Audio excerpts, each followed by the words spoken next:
Welcome back. We have Mark Bertoli joining us from Abbott Wealth Management on this Wednesday. It's been a while since you graced us with your presence. Well, you know, the ratings when it's not me are way higher. So, that's not what as I said, I'm the downgrade now. No, I think you're the upgrade. How you been keeping? Good? Really good. Good, yeah, good. Yeah. We have some graphs today. What are we talking about exactly? We do. You know, I was just down in the States with our analysts and looking at what's going on. And, are you ready for what's next? That's you know, what I'm wondering. A look at here where we are in the markets. And so to start, is your portfolio constructed in such a way that you wouldn't worry about a market reaction? So, you know, one of the things when we say, are you prepared for what's next?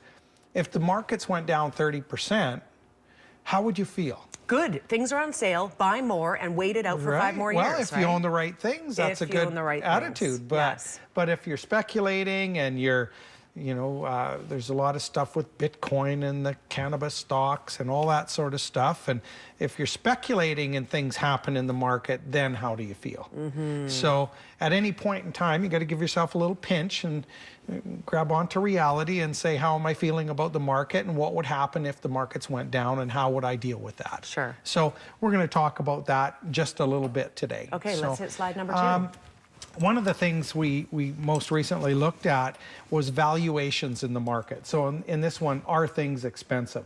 We've got Twitter, Netflix, you know, Amazon, Tesla, Facebook, it goes on.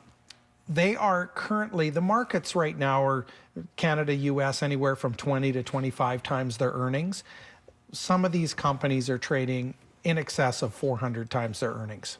So that is a very expensive valuation, and you can really get hurt from things like that. We can get caught up in it thinking, I want to be a part of this Netflix thing, but you're buying it at such a high price.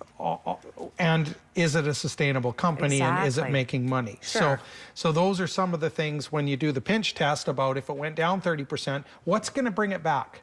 If it's got no earnings, why would it come back? So you got to look and start looking at those things. So the next slide is a little bit of an example of the difference between a good business and a good investment. What happens when you pay too much? Now this is Cisco. Cisco is a fabulous manufacturer of hardware, a lot of the hardware used to run the internet. This company made just about $10 billion profit last year. But if you look at the left side of the graph, that was during the tech wreck. Okay. People who bought and paid too much for this good company back then, to this day, 18 years later, have still never made their money back. Wow. So the pinch test again, now that was a good company. Sure. With great earnings. So some of these companies that have speculation are not great companies without any earnings. So you really got to step back and take a look at things. So another aspect and question you got to ask yourself in the new year here, the next slide, are you drawing income on your portfolio? So now what happens if you're reliant on your portfolio to pay you your RIF income or your retirement income and the market goes down? Now how are you going to react? Stress. So exactly. So are you positioned correctly for what's next? I'm going to go back to the original question. If you have 3 to 6 years of non-market correlated source of income, so although you're in retirement now, a portion of your portfolio should be protected from the market so the rest of your portfolio can go through the ups and downs in the market and possibly even take advantage of downturns in the market. So another question you got to ask in the pinch test of where we are now. So the next slide is quotational loss versus permanent loss. So on the left is Scotiabank, and you can see the top line is the stock price. And there are a couple of significant dips in the market there. Near the right side of the graph there, you'll see that was 2016 when oil went down and the banks went down. The bottom graph is the earnings of the company. So, and dividends payable. If you can buy a great company at a good price because there's a market downturn or emotion in the market, that is taking advantage of a quotational loss. That is actually an ideal situation for creating wealth. Now, the other graph is Valiant Pharmaceutical. We want to talk about permanent loss. No earnings, a lot of hype, and all of a sudden the movie ended. So I always tell clients, I know how the movie ends when it's a 400 price earnings ratio. I just don't know when it ends.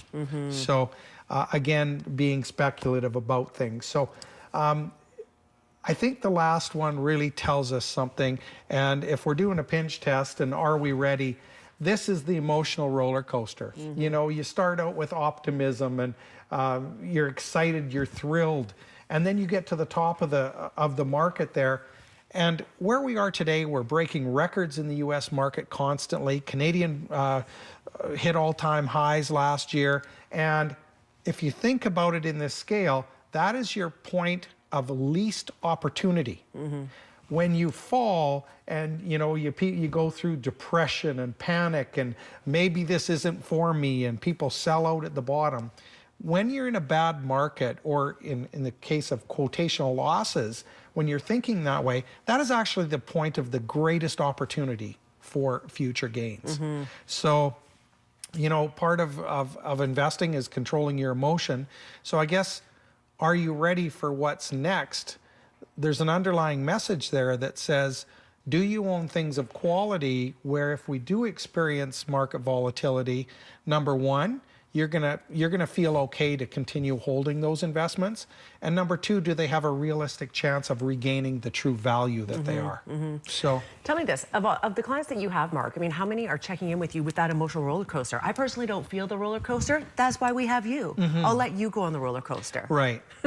Well, it's interesting. Some people speculate because they have to make return. As you get older to retirement, it's more... Well, it depends how much work you've done. Sure. If you've been responsible throughout your life and you've created your nest egg, my job for most of our clients is to protect that money, is to ensure that they don't worry about their retirement. I have a goal, a personal goal of mine, is to be as careful with my clients' money as they were when they saved it. You know, they gave up the trip to Maui and the first class limousine out in Vancouver and to save money so that they had a secure retirement. They were careful with their money, and part of the message I tend to give here is you should be responsible and very careful with people's money. And that's fantastic. That's what people want. I hope. Yeah, absolutely. Mark, thank you for being here today. You bet. Thank you.